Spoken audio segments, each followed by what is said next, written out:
Hey guys! So today I am going to be showing you how to make a Wild Fit nut roast. So this is a little bit experimental at the moment because I've never done this before and I'm doing it off a recipe that wasn't strictly Wild Fit that I've adapted.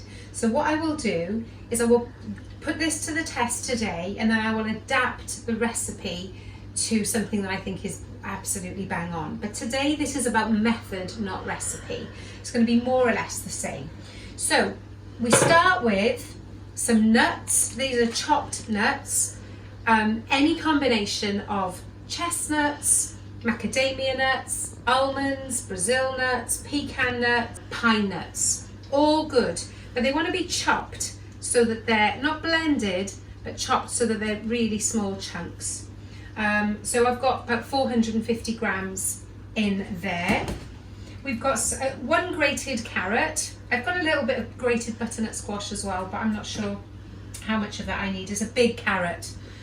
We've got 2 tablespoons of chia seeds. We've got some sage. It calls for fresh sage. I didn't have fresh, so we've got some dried sage.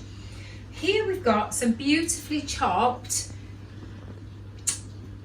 rosemary and thyme. Now Ruby has chopped this so fine. It looks, oops, sorry Rubes. It looks absolutely brilliant. So just some rosemary and thyme.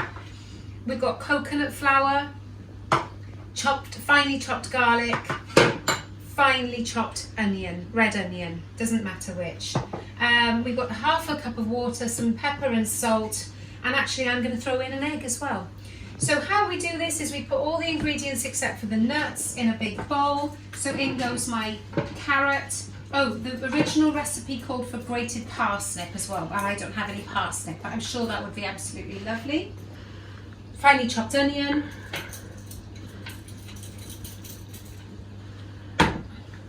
Finely chopped garlic. I've got plenty in there. You can adjust this to taste. You use as much or as little of things as you want, really. It's one of those kind of anything goes kind of recipes. The chopped herbs is going in. The chia seeds is going in. The chia seeds are going to kind of hold everything together. So I probably don't really need the egg because the chia seeds are doing the job of the egg. The sage is going in. And some salt and pepper. I love mixed pepper. I tend to put quite a lot of that in. Let's put a bit more. So you can always taste the mixture and add salt and pepper after. And some salt, so I'm probably going to use about half a teaspoon, I would think. There we go. So then you get all stuck in. So these are your just basic vegetable ingredients, your vegetables, your herbs really. Mix all that around. I'm just getting stuck in with clean hands. Just so that's quite a loose mixture. The next thing to go in is the nuts.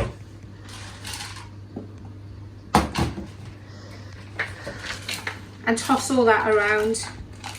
Just keeping it nice and loose until that's nicely blended.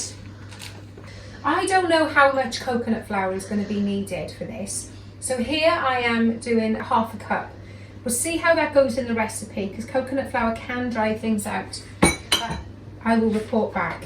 Right, then finally I'm going to wipe my hands because that's the end of tossing with bare hands. So that's all the dry ingredients, dryish, tossed together.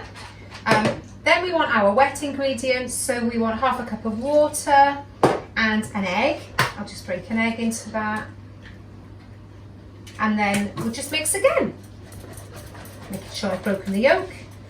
So it's not very much liquid that you need, but it's all going to squeeze together in a quite dense mix.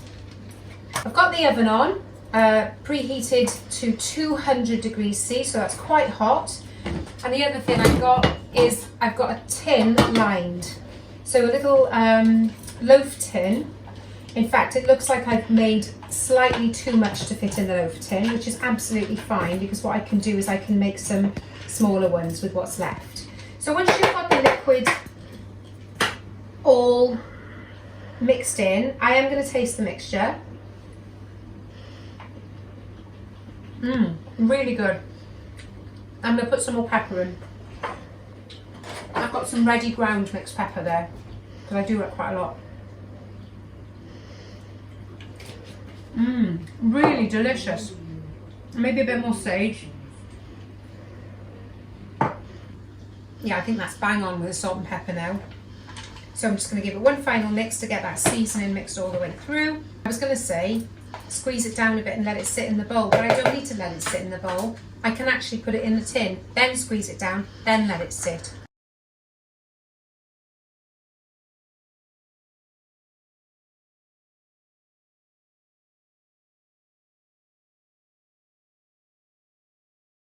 So I'm just going to toss it into this tin. The recipe I found called for dried fruit, like chopped apricots. I definitely don't think it's necessary to add any sweetness to this at all. It's a savoury dish. The carrots, the onions and garlic add enough sweetness for my liking. Oh, and look, it's actually bang on quantity-wise. So that was 450 grams of chopped nuts. So you just press it down gently. You don't want to obviously really press it down so that it's too dense, but if you don't press it down enough, then it'll be crumbly and it'll fall apart. So just by feel. Press it all down, and then before you pop it in the oven, the recipe that I'm following says that you should now let this sit for 10 minutes, and I think that is because the chia seeds now need to soak up the moisture and become gluey. And that's what's going to hold it all together. So I'm going to let this sit 10 minutes and we'll pop it in the oven after. Okay, so this mixture has now been sitting for 10 minutes, which means that it's all gone nice and firm, and the chia seeds will have absorbed some of the moisture, making it all hold together. So have a little look at how that looks. Delicious, looks so colourful. So we are going to put that in a hot oven at 200 degrees C.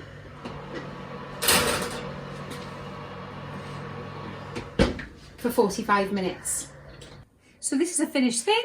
It's been in the oven for 45 minutes. It's just nicely browned on the top, and you can see that it's holding together really well. We've lifted it out of the tin.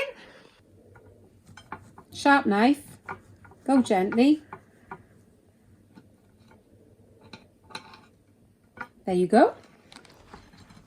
Absolutely gorgeous. Now it's just time for the taste test.